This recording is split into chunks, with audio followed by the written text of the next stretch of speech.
There are several classes in the game. Over hundreds of specs can come from these classes. This video will be focused on the Druid class, spec Moonkin.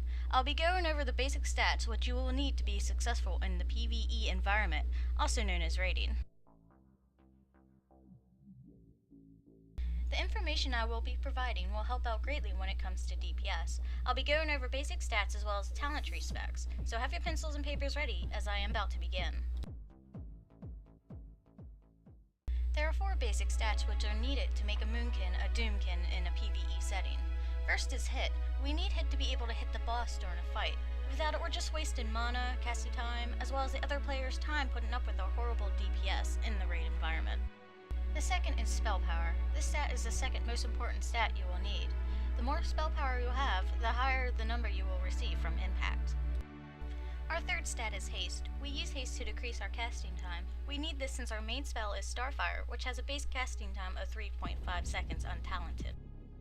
Our fourth main stat is crit. Crit helps us proc Eclipse, which makes RNG less painful for us. With RNG less painful, it makes rotations a lot easier on us when we don't have to wrath spam as much. Always keep in mind though that stacking haste over crit by a few hundred is not wise nor recommended. It's best to keep these two stats as even as possible as they balance out each other in a raid environment. Max stacking one over the other can and will hurt your DPS. Let's go over the new hit cap numbers. With Wrath of the Lich King, the new hit cap was introduced. The old one was 16%, but to push resist off the table, they decided to make it 17%. With Balance of Power, you will need 340 hit. With Balance of Power and a Shadow Priest or using your own Imp Fairy Fire, you will need 262. And if you are Alliance and you have a Draenei in your group, you will need 236 as your hit cap due to the heroic presence they give. Remember, being hit capped is important. Without it, you will not hit what you are targeting, so make sure you try your best to hit 17%. I decided to show how much hit cap affects you by taking off all my hit rating gear.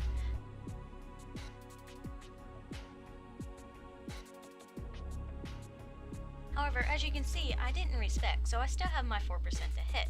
However, with only 4% to hit, let's see how many casts it takes for me to miss.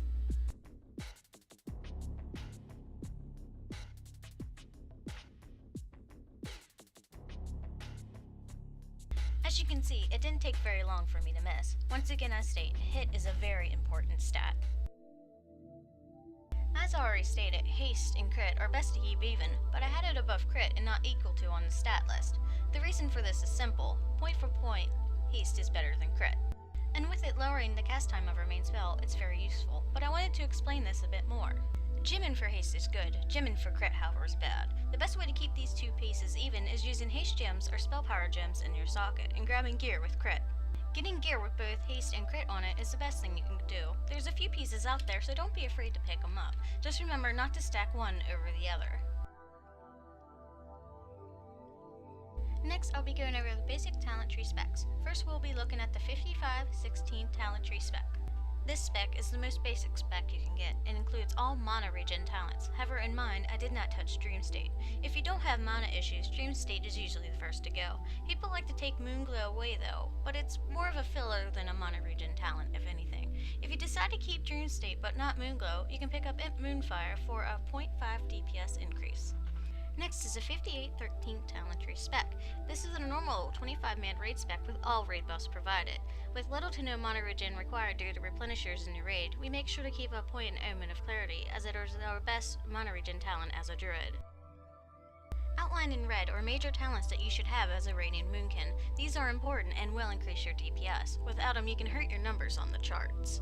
In blue, I circled Improves and Sex Swarm. The reason for this is if you have your 2-piece bonus and our glyph, this talent will definitely shine. Be sure to pick it up if you have these requirements. I circled Improved Fairy Fire, as if you have a feral druid in your raid who is applying their own feral fire, having this talent will give you 3% extra crit without using global cooldown, so it's a nice little extra to put into your talent tree. I also circled having treants. Having trees in some fights will boost your DPS, especially if you drop them right before a bloodlust, as they too will gain the benefit. Several people take them. While they are not required, they are very nice to have. Always remember though, when it comes to speccing, look at your raid makeup. It will make things a lot easier on you. Anyway, that's all for now. I thank you for taking your time out to view this video, and I hope it was able to help you. Bye!